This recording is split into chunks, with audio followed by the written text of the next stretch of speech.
اعوذ باللہ من الشیطان الرجیم بسم اللہ الرحمن الرحیم الا من ظلم ثم بدل حسنا بعد سوء فانی غفور رحیم، مگر جس نے ظلم کیا پھر اس نے برائی کو بھلائی سے بدل دیا تو یقیناً میں بے حد بخشنے والا نہایت رحم والا ہوں۔ سورۃ نمل آیا 11۔ الا من ظلم، مگر جس نے ظلم کیا، یعنی ظلم اور جرم کی وجہ سے خوف آتا ہے، انبیاء کا خوف اور وحشت سے کوئی تعلق نہیں۔ ثم بدل حسنا، پھر اس نے برائی کو بھلائی سے بدل دیا۔ اگر کسی نے اللہ کی نافرمانی کر کے ظلم کیا اور بعد میں توبہ کر کے اپنی برائیوں کو نیکیوں کے ساتھ بدل دیا، رب العزت نے فرمایا مگر جس نے توبہ کی اور ایمان لایا اور نیک عمل کیے تو یہی لوگ ہیں جن کی برائیوں کو اللہ تعالیٰ نیکیوں میں بدل دے گا، اور اللہ تعالیٰ ہمیشہ سے بے حد بخشنے والا نہایت رحم والا ہے۔ سورۃ الفرقان آیا 70۔ فإنی غفور الرحیم، تو یقیناً میں بے حد بخشنے والا نہایت رحم والا ہوں، یعنی اللہ تعالیٰ کی رحمت اور مغفرت کی امید رکھیں اور سارے گناہوں کا بخشنے والا اپنے بندوں پر نہایت رحم والا ہے۔ توبہ کی قبولیت کی شرائط کیا ہیں؟ اگر کوئی انسان گناہ یا اللہ کی نافرمانی کا کام کر لیتا ہے تو اس پر نادم ہو تو سچے دل سے توبہ کر کے اللہ کی طرف رجوع کر لے تو اللہ اس کی توبہ قبول فرماتا ہے۔ اللہ سبحانہ تعالیٰ فرماتے ہیں اور بلا شبہ جس شخص نے توبہ کی اور ایمان لایا اور نیک عمل کیے پھر سیدھی راہ پر چلا تو یقیناً میں بہت بخشنے والا ہوں۔ سورۃ طٰہٰ آیا 82۔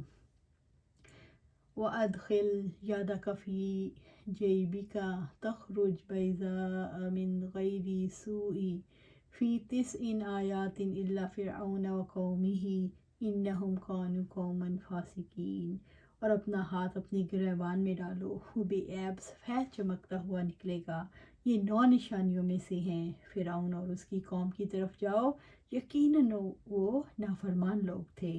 سورۃ النمل آیا 12۔ رب العزت نے فرمایا اپنا ہاتھ قمیص کے گریبان میں ڈال کر باہر نکالیں۔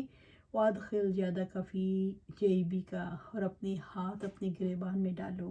موسیٰ علیہ السلام کو دوسرا معجزہ ید بیضا کا دیا گیا، جو اللہ تعالیٰ کے فاعل اور مختار ہونے اور معجزے کی صداقت پر ایسی دلیل ہے جس کو جھٹلایا نہیں جا سکتا۔ تخرج بیضاء من غیر سوء، وہ بے عیب سفید چمکتا ہوا نکلے گا، آپ کا ہاتھ صاف شفاف بغیر کسی عیب کے چمکتا ہوا نکل آئے گا۔ موسیٰ علیہ السلام کے ہاتھ میں نہ کوئی نقص تھا نہ برس، ہاتھ سے سفید شعائیں نکل رہی تھیں جو دیکھنے والوں کو حیران کر رہی تھیں۔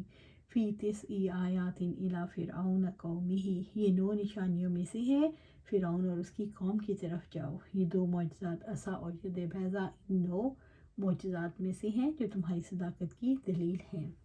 انہم کانوا قوما فاسقین، یقیناً وہ نافرمان لوگ تھے، یعنی وہ اعتدال سے نکلنے والے، غلف کرنے والے اور شر اور فساد میں اسراف کرنے والے ہیں۔ انہوں نے شرک اور زمین میں ناحق تکبر، سرکشیوں اور نافرمانیوں کے ذریعے سے فسق کا ارتکاب کیا۔ رب العزت نے فرمایا فرعون اور اس کے سرداروں کی طرف تو انہوں نے تکبر کیا اور سرکش لوگ تھے۔ سورۃ المومنون آیا 46۔ فَلَمَّا جَاءَتْهُمْ آيَاتُنَا مُبْصِرَةً قَالُوا هَٰذَا سِحْرٌ مُبِينٌ، تو جب آنکھیں کھول دینے والی ہماری نشانیاں ان کے سامنے آئیں تو انہوں نے کہا یہ کھلا جادو ہے۔ سورۃ نمل آیا 13۔ فَلَمَّا جَاءَتْهُمْ آيَاتُنَا مُبْصِرَةً، تو جب آنکھیں کھول دینے والی ہماری نشانیاں ان کے سامنے آئیں، جب ان کے پاس ہماری کھلی کھلی نشانیاں آئیں جو حق پر دلالت کرتی تھیں، ان نشانیوں نے ان کی آنکھیں کھول دیں۔ قالوا ھذا سحر مبین، تو انہوں نے کہا یہ کھلا جادو ہے، تو انہوں نے الزام لگاتے ہوئے کہا یہ جادو ہے، اور مزید کہا مبین، کھلا، یعنی ایسا جادو جو ہر ایک پر ظاہر بھی ہے۔ عجیب بات یہ ہے کہ حق کے دلائل اتنے واضح تھے کہ ان کی فرضی کہانیوں کے مقابلے میں وہ ہر طرف پھیل جانے والی روشنی تھی، اس کے باوجود انہوں نے حق کو صریح جادو قرار دیا۔ وَجَحَدُوا بِهَا وَاسْتَيْقَنَتْهَا أَنفُسُهُمْ ظُلْمًا وَعُلُوًّا فَانظُرْ كَيْفَ كَانَ عَاقِبَةُ الْمُفْسِدِينَ، اور انہوں نے اس کا ظلم اور تکبر سے انکار کیا حالانکہ ان کے دل اس کا یقین کر چکے تھے، پس آپ دیکھیں فساد کرنے والوں کا کیسا انجام ہوا۔ سورۃ النمل آیا 14۔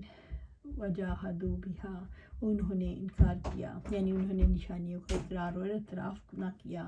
وَاسْتَيْقَنَتْهَا أَنفُسُهُمْ،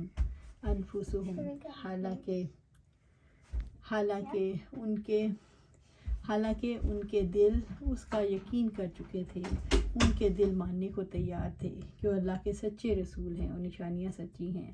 ان کا انکار کسی شک کی بنیاد پر نہیں تھا، انہوں نے اللہ کی آیات کا علم اور یقین کے باوجود انکار کیا۔ ظلم سے، یعنی انہوں نے حق اپنے اوپر کرتے ہوئے اور اپنے رب کی حق میں کمی کرتے ہوئے، وعلواً، اور تکبر کے ساتھ انبیاء کے مقابلے میں تکبر کرتے ہوئے بندوں پر غلبے کی وجہ سے غرور سے نشانیوں کو ٹھکرا دیا۔ فانظر کیف کان عاقبۃ المفسدین، پس آپ دیکھیں فساد کرنے والوں کا کیسا انجام ہوا۔ فانظر، پس آپ دیکھیں، اللہ رب العزت نے نبی کریم صلی اللہ علیہ وسلم سے مخاطب ہوتے ہوئے فرمایا، آپ غور کریں، کیف کان عاقبۃ المفسدین، فساد کرنے والوں کا کیسا انجام ہوا، کہ ان فساد کرنے والے شر پسندوں کا کیا انجام ہوا۔ وَلَقَدْ آتَيْنَا دَاوُودَ وَسُلَيْمَانَ عِلْمًا وَقَالَ الْحَمْدُ لِلَّهِ الَّذِي فَضَّلَنَا عَلَىٰ كَثِيرٍ مِّنْ عِبَادِهِ الْمُؤْمِنِينَ، اور بلا شبہ یقیناً ہم نے داؤد اور سلیمان کو علم عطا کیا، اور ان دونوں نے کہا تمام تعریف اللہ کے لیے ہے، جس اللہ تعالیٰ کی ہے، جس نے ہمیں اپنے بہت سے مومن بندوں پر فضیلت دی۔ سورۃ النمل آیہ 15۔ وَلَقَدْ آتَيْنَا دَاوُودَ وَسُلَيْمَانَ عِلْمًا، اور بلا شبہ یقیناً ہم نے داؤد اور سلیمان کو علم عطا کیا۔ رب العزت نے اپنے دو رسولوں پر احسان کا ذکر فرمایا، اس نے انہیں وسیع علم عطا فرمایا۔ دونوں باپ بیٹے کیسے علوم رکھتے تھے، پرندوں کی بولیاں جانتے تھے، زریں بنانے کی صنعت، لوہا پگھلانا، تانبے کی صنعت، اور ان پر مستند کے وہ شریعت اور قضاء کا علم رکھتے تھے۔ رب العزت نے فرمایا، اور داؤد اور سلیمان کو جب وہ دونوں ایک کھیت کے بارے میں فیصلہ کر رہے تھے، جب اس میں کچھ لوگوں کی بکریاں چر گئیں اور ہم ہی ان کے فیصلے کے گواہ تھے، تو ہم نے سلیمان کو سمجھا دیا، اور ہم نے دونوں کو حکمت اور علم عطا کیا، اور داؤد کے ساتھ ہم نے پہاڑوں کو اور پرندوں کو بھی مسخر کیا، جو تسبیح کرتے تھے اور ہم کرنے ہی والے تھے۔ دنیا میں اللہ رب العزت نے انہیں حکومت اور طاقت عطا کی، دین میں وہ نبوت کے منصب پر فائز تھے۔ نبی صلی اللہ علیہ وسلم نے عبداللہ بن عباس رضی اللہ تعالیٰ عنہ کو علم کی دعا دی۔ ابن عباس رضی اللہ تعالیٰ عنہ روایت کرتے ہیں کہ ایک مرتبہ آپ صلی اللہ علیہ وسلم نے مجھے سینے سے لگایا اور دعا دیتے ہوئے فرمایا، اے اللہ اسے علم کتاب قرآن عطا فرما، علم کتاب یعنی قرآن عطا فرما۔ وقالا، اور انہوں نے کہا، یعنی انہوں نے رب العزت کے اس احسان پر اس نے انہیں تعلیم دی، رب کا شکر بجا لاتے ہوئے فرمایا، الحمدللہ الذی فضلنا، تمام تعریف اللہ کی ہے جس نے ہمیں فضیلت دی، یعنی اللہ کا شکر ہے جس نے ہمیں فضیلت عطا کی، علی کثیر من عبادہ المؤمنین، اپنے بہت سے مومن بندوں پر، یعنی اپنے کثیر مومن بندوں کو جو نعمتیں عطا کی ان سے بڑھ کر ہم پر فضل کیا۔ رب العزت نے دونوں کے لیے دنیا اور آخرت کی سعادتیں جمع کر دیں۔ بندے کی سعادت اسی میں ہے کہ وہ دینی اور دنیاوی انعامات پر اللہ تعالیٰ کا شکر ادا کرے اور یقین رکھے کہ نعمتیں اللہ کی جانب سے ہوتی ہیں، نعمتوں پر فخر تکبر نہیں، شکر ادا کرنا ہی بندگی ہے۔ اللہ سبحانہ تعالیٰ سے دعا ہے کہ ہم ہمیشہ دونوں جو قرآن و سنت میں سیکھتے ہیں اس پر عمل کریں، اور اللہ سبحانہ تعالیٰ میں اس پر عمل کرنے میں استقامت عطا فرمائے۔ آمین یا رب العالمین۔